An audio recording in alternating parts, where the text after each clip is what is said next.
이번 시간은 마케팅 전략에 대해서 알아보도록 하겠습니다. 전체적으로 마케팅 전략에 대해서 한번 알아보고요. 그 다음에 이 마케팅 전략을 수립하는 과정에서 STP, 세그멘테이션, 타겟팅, 포지셔닝에 대해서 한번 깊이 있게 알아보도록 하겠습니다. 그리고 그 결과물로서 7P 믹스 전략에 대해서 한번 알아보도록 하겠습니다. 먼저 마케팅 전략 전체적인 개요를 한번 보시면요. 이 마케팅 전략에서 결과물로서 4P 플러스 3P, 즉 7P를 도출하는 그 과정으로 이해를 하시면 되는데요. 이걸 도출하기 위해서는 외부 환경으로서의 패스트 분석을 통해서 그 환경에 노출된 고객들이 누가 있고 그 고객들 중에 세분화시켜 고객 중에 접근 가능한 고객이 누군가, 그것을 우리는 타겟팅이라고 하고, 그렇게 접근된 고객들 중에 이 고객들이 진정으로 원하는 내면의 니즈가 무엇인가, 그것을 만족시켜주는 정량화된 목표가 포지셔닝이라고 보시면 됩니다. 이런 STP 과정을 통해서 도출된 7P에 대해서 한번 알아보는데요. 특히 하단에 보시면 내부 역량, 기업 문화와의 관계에 있어서 이 포엠이라고 하는데요.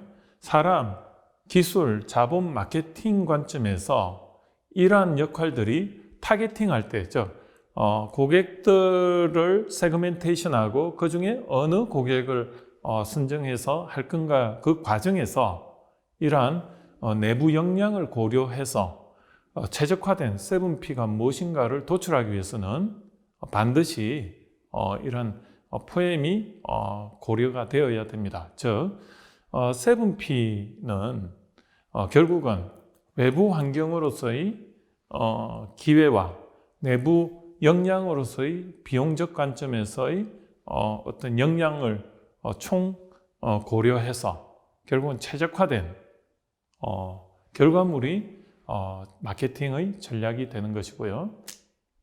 이러한 전략을 수립하는 과정에서 수압 분석에서 보시면 opportunity와 threat는, 그리고 weakness와 strength 사이에서 결국은 how 관점에서 efficiency가 가장 높은 곳, 나의 자원을 가장 많이 가지고 있으면 결국은 비용을 최소화시킬 수 있는 그 관점에서 접근하는 것과, 그 다음에 이런 나의 자원을 활용해서 가장 접근 가능한 opportunity, 시장이 가장 큰 데가 어디고, 그리고 성장 가능한 데가 어디고, 그리고 매출이 가장 많이 일어날 곳이 어딘가를 STP를 통해서 도출해내고, 그러한 고객의 특성을 반영한 7P를 만드는 것이 결국은 마케팅 전략이라고 볼 수가 있습니다. 이러한 마케팅 전략을 처음 가장 선두적으로 제안하신 분이 마이클 포트라는 하버드대 교수님이십니다.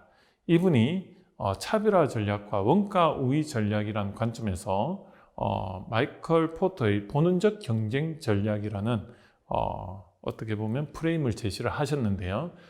이러한 전략적 관점에서 한번 보면 우선은 하단에 원가적인 부분에서의 원가 우위 전략, 즉 원가를 저렴하게 해서 시장의 우위를 가져가는 원가 우위 전략과, 그 다음에 7P 관점에서 가격보다는 나머지 프로덕트, 그리고 플레이스 프로모션, 그리고 피지컬 에비던스, 피플 프로세스 관점에서 고객들에게 어떻게 경쟁 제품보다 차별화된 어필을 할 수 있는, 소구를 할 수 있는 전략을 구사할 건가, 그런 차별화 전략 관점에서의 전략을 먼저 구사하라고 이렇게 주장하고 있습니다. 그래서 이러한 원가 우위 전략으로 갈 건지, 아니면 그 외의 제품의 디퍼런트, 차별화된 전략으로 갈 건지, 이 관점에서 먼저 접근을 하고요. 이렇게 가다 보니까 나중에 경쟁자들이 많이 나오게 됩니다. 이러한 경쟁자들과 경쟁에서 이기려면 한정된 자원으로서 어떻게 하면 이길 수 있을까? 그러한 부분에 대해서 전략을 제시했는데요. 그것이 우리가 세분화 시장, 한정된 자원으로 어떤 원가에 집중해서 어떻게 보면 원가 중심의 고객들을 발굴하는 싸고 품질 좋은 제품을 많이 만들어서 고객을 창출하는 원가 집중화 전략이 있고요. 또 한 가지는 아예 원가보다는 제품의 차별화된 부분을 더 강조를 해서 어떻게 보면 제품을 어필하는 브랜딩 전략으로 가는 차별화 집중화 전략이 있습니다. 그러므로 우리 마이클 포터 교수님은 이런 본원적 경쟁 전략에서 이 원가와 차별화 이 두 가지 관점과 그 다음에 범용 시장과 세분화 시장 이렇게 나누어서 그 중간에 다양한 전략을 구사를 하는데 원가 우위 전략과 차별화 전략을 통해서 어떻게 보면 처음에 제품을 기획을 하게 되고요. 그리고 시간이 지남에 따라서 경쟁자들이 많이 유입이 되는데 그런 경쟁자들과 차별화되어서 어떻게 하면 그러한 경쟁력 있는 전략을 구사할 건가 관점에서 원가 집중화 전략과 아예 제품의 차별화 집중화 전략 이러한 관점에서 어떻게 보면 전략을 세워라 이렇게 제시를 하고 있습니다. 한번 마이클 포터의 본원적 전략 사례를 한번 보겠습니다. P&G사, 즉 프록터 앤 갬블사는 아이보리 비누를 1879년도에 출시했는데요. 이 당시에 이 비누 경쟁 회사가 300여 개가 되었다고 합니다. 이렇게 경쟁이 치열한 상황에서 처음에 차별화 전략으로 이 아이보리 비누를 출시를 했는데요. 이 아이보리 비누는 흰색에 그 다음에 저자극 그리고 순수한 이미지를 강조를 하고요. 그리고 특히 이 물에 뜨는 그런 비누로 성공을 거두었습니다. 보통 이렇게 욕조에 물을 받아놓고 샤워를 하다가 비누를 떨어뜨리면 다른 비누들은 경쟁 제품 비누들은 물속에 이렇게 깔아앉으면 보이질 않습니다. 반면에 이 아이보리 비누는 물 위에 뜸으로 해서 거품 욕조를 이렇게 만들어 놓고 그 거품이 많은 상태에서도 비누를 쉽게 찾음으로 인해서 어떻게 보면 고객들에게 어필을 하였던 것입니다. 그러나 이 경쟁 제품들은 이런 아이보리 비누의 성공으로 인해서 다시 새로운 차별화 전략을 제시하게 됩니다. 경쟁 제품으로서 다이얼 비누는 냄새 제거라는 특징을 강조를 하였고요. 도브사의 도브 비누는 이 미용에 어떻게 보면 저자극성 비누로서 차별화에 성공을 하게 됩니다. 그러므로 이렇게 차별화된 제품이 나오게 됨으로 인해서 이 P&G사의 아이보리 비누는 시간이 지남에 따라서 어떻게 보면 딜레마에 빠지게 되는 것입니다. 이것을 영어로 stuck in the middle이라고 하는데요. 아이보리사의 제품이 처음에는 디퍼런트 전략, 즉 제품의 브랜드 차별화로 갔지만은 결국은 이 브랜드의 신선함이 떨어짐으로 인해서 어떻게 됩니까? 진부화 과정을 거치게 되고요. 처음에는 혁신적인 제품이었지만은 이것들은 시간이 지나면 언젠가는 경쟁사 제품도 따라하게 되고 그러면은 차별화에 이제 성공하지 못하는 거죠. 즉 진부화라는 것은 필요성은 느끼는데 새롭지 않은 것입니다. 이것은 시간에 따라서 모든 제품들이 똑같은 상황입니다. 예를 들어서 여러분이 지금 생활에 하고 있는 모든 제품들은 한때는 다 혁신적인 제품이었습니다. 프로젝터라든지 형광등 그리고 여러분이 쓰고 있는 리모컨 이런 TV 이런 것들은 한동안은 처음에 나왔을 때 굉장히 혁신적이었지만 어떻습니까? 지금은 그걸 혁신적이라고 생각하십니까? 당연한 하나의 생활용품으로서 당연히 필요는 한데 공기와 같이 필요는 한데 거기에 대해서 새롭다거나 혁신적이라고는 생각하지 않습니다. 모든 제품이 이렇게 경쟁사들이 많이 나옴에 인해서 스탁 인 더 미들에 빠지게 되는데요. 이때 마이클 포터의 전략이 적용이 되는데요. P&G사는 어떻게 갔겠습니까? 이것을 좀 더 차별화로 디퍼런트하게 갈 건가? 아니면은 아예 원가 우위 전략으로 갈 건가를 고민하는 차에 원가 우위 전략을 구사하게 됩니다. 즉 원가 우위 전략으로 가격을 굉장히 저렴하게 하기 위해서 어떻습니까? 묶음 판매를 해서 포장비를 줄이고요. 그리고 또 묶음 판매라는 컨셉에 의해서 아이보리 비누 하면은 묶음으로 판매한다. 이런 이미지로 브랜드를 만들게 됩니다. 싸고 저렴하면서도 어떻습니까? 저자극, 순수 물에 뜨는 비누로서의 품질을 그대로 유지를 하면서 광고비를 줄이게 되고요. 또 어차피 아이보리 비누는 어떻게 보면 많이 사용을 해봤기 때문에 체험을 안 해도 됩니다. 공산품으로서 판촉비가 절감이 됨으로 인해서 별다른 광고를 안 해도 되니까 원가에서 광고비가 빠지게 됩니다.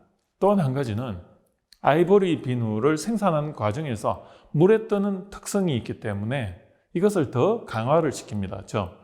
공기를 많이 집어넣어서 원가를 저렴하게 만들므로 해서 가격 경쟁을 더 강화를 시킵니다.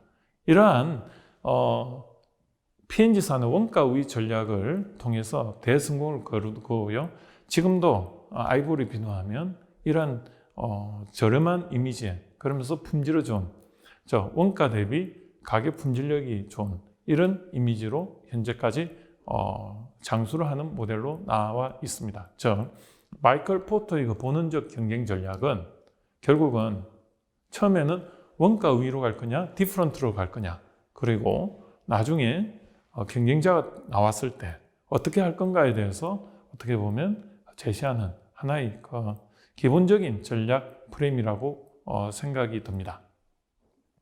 그러면 앞으로 이러한 마케팅 전략에 있어서 어떤 방향으로 마케팅을 하는 게 좋은가? 하나는 제가 혁신적인 전략으로서 기존 제품과 다른 고객의 생각의 그 방식과 그리고 라이프 사이클에 있어서 뭔가 변화를 유도하는 그런 마케팅 전략으로서 혁신 마케팅 전략을 하나 생각할 수가 있고요. 또 한 가지는 반대로 기존에 있는 제품이나 서비스의 어떤 필요성을 찾아내서 불편한 점을 찾아내서 그것을 개선을 해서 어떻게 보면 수요를 창출하는 개선 마케팅 전략을 구사할 것인가 이런 두 가지 관점에서 한번 보도록 하겠습니다. 이러한 혁신적인 마케팅 전략은 결국은 소비자의 생각의 방식을 바꿔주는 어떤 프레임을 제시하는 마케팅 전략이라고 보실 수가 있는데요.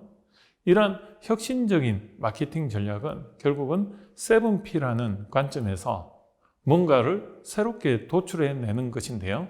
이러한 도출을 하는 과정에서 결국은 고객의 잠재된 니즈를 찾아내고 그 잠재된 니즈에 대해서 어떻게 보면 그런 것을 만족시켜주는 새로운 어떤 패턴의 제품을 제시하는 건데요. 이렇게 함으로써 가치를 창출하는 제품 중심 전략이라고 말씀드릴 수 있습니다.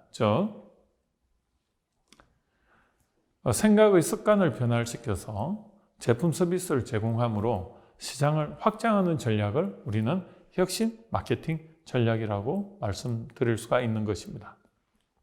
반면 개선 마케팅 전략의 장점은 혁신 마케팅 전략에서는 비용이 많이 상승되는데 이런 개인이나 아니면은 초기 기업이 창직 또는 창업을 하는 경우에 기존 제품이나 서비스에 대해서 이미 고객들은 인지를 하고 있고요. 그렇기 때문에 그 인지된 어떤 베니핏에 대해서 편익에 대해서 고객들한테 따로 어필할 필요가 없습니다. 즉 소구할 필요가 없는 것이죠. 즉 고객이 원하는 틈새 니즈를 찾아내고 이것들을 만족시키면은 따로 마케팅 비용이 들지 않고 어떻게 보면 고객들의 가치를 제공할 수 있는 비즈니스 모델이 나오게 됩니다. 이러한 것을 개선 마케팅 전략이라고 하고요. 기존에 있는 서비스나 제품 간에 어떻게 보면 융합을 통해서 새로운 개선된 마케팅 전략을 도출한다면 최소 비용으로 최대의 시장 효과를 낼 수가 있는 것입니다. 이런 것을 우리는 시장 중심 전략이라고 하고요. 이것을 다른 말로 개선 마케팅 전략이라고 하는 것입니다. 그러므로 혁신 마케팅 전략의 그 장점을 구사할 건가 아니면 개선 마케팅 전략으로서의 그 장점을 구사할 건가는 여러분의 그 판단에 맡기겠습니다. 그렇지만은 1인 창업가라든지 아니면 초기 창업 기업들은 무해수유를 창조하는 것보다는요, 있는 어떤 제품이나 서비스 간에 어떤 마이너스적인 요소, 즉 불편한 요소들을 찾아내서 그것들을 만족시켜 주기 위해서 융합적인 어떤 오픈 이노베이션 관점에서 결합을 시켜서 하나의 새로운 마케팅 전략을 구사하는 것이 결국은 시장 진입에도 굉장히 효과가 있고, 그리고 투자 비용이라는 리스크를 최소화시키면서 마케팅 전략을 세울 수 있는, 즉 마케팅 비용이 최소화되기 때문에 고객 만족도도 높아지고요. 이러한 개선 마케팅 전략을 어떻게 보면 고려하실 것을 권하고 있습니다. 그러면 이 마케팅 전략을 세운 데 있어 가지고 우리가 STP 전략을 한번 알아보겠습니다. STP 전략은 시장을 세분화시키는 세그멘테이션과 이 세분화된 시장 중에 어느 시장을 선정할 것인가 하는 타겟팅 전략인데, 이러한 타겟팅 전략은 결국은 내부 역량을 고려해서 해야 된다고 말씀을 드렸습니다. 그리고 이렇게 타겟팅된 시장에서 고객의 니즈를 도출해내는, 그리고 브랜드를 만들어내는 차별화된 전략을 만들어내는 포지셔닝, 이런 것들을 합해서 STP라고 이야기를 하고 STP 전략이라고도 이야기를 하는데요. 즉 세분화된 시장을 통해서 타겟 고객을 발굴하고 타겟 고객의 수요에 맞는 7P 믹스를 활용한 브랜드 포지셔닝을 도출하는 과정으로 이해를 하시면 되겠습니다. 시장 세분화 효과로는 고객의 정확한 욕구를 파악할 수가 있고요. 그리고 최적화된 제품 및 서비스를 개발 가능하다는 것입니다. 즉, 세분 시장에 최적화된 제품 및 서비스 개발을 통해서 경쟁사보다 경쟁 우위를 확보할 수 있다는 게 가장 큰 효과가 될 거고요. 그 다음에 마케팅 기회를 발견할 수가 있다는 것입니다. 즉, 세분화 시장을 발굴하는 과정에서 고객의 니즈를 발견할 가능성이 높고요. 또 한 가지는 차별화를 통해서 가격 경쟁뿐만이 아니고 제품 경쟁 우위를 확보할 수가 있고, 그리고 경쟁자를 배제할 수가 있는 효과가 있습니다. 즉, 가치 시장 창출이 가능하므로 브랜드 개발을 통해서 경쟁자와 차별화된 마케팅이 가능하고요. 그리고 이 경쟁자들이 따라올 수 없는 또 다른 어떤 니즈를 발굴해냄으로 인해서 7P 믹스를 통해서 차별화된 브랜드 포지셔닝을 확보할 수 있다는 게 가장 큰 효과입니다. 이러한 세분화 시장 기준이 되는 조건을 한번 보겠습니다. 즉, 세그멘테이션 시장을 세분화시키고 그리고 타겟팅하고 포지셔닝하는 과정에서 5가지 기준이 적용이 되는데요.